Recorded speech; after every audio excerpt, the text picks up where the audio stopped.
Hello everybody, welcome to this channel. Today I'm going to show you how to use ChatGPT bot on Telegram. For that you have to go into your Telegram application, and from the top right corner you have to go to the search option. Now you have to just type ChatGPT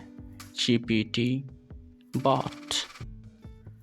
Now you can see that ChatGPT bot suggestion has come. Now you have to click it. You have to click start. That's all. You can anything from here, like how to make YouTube videos. You can see that ChatGPT is typing. You have to wait a bit for that. Here it is. You can see that the answer has been given here very precisely, just like ChatGPT.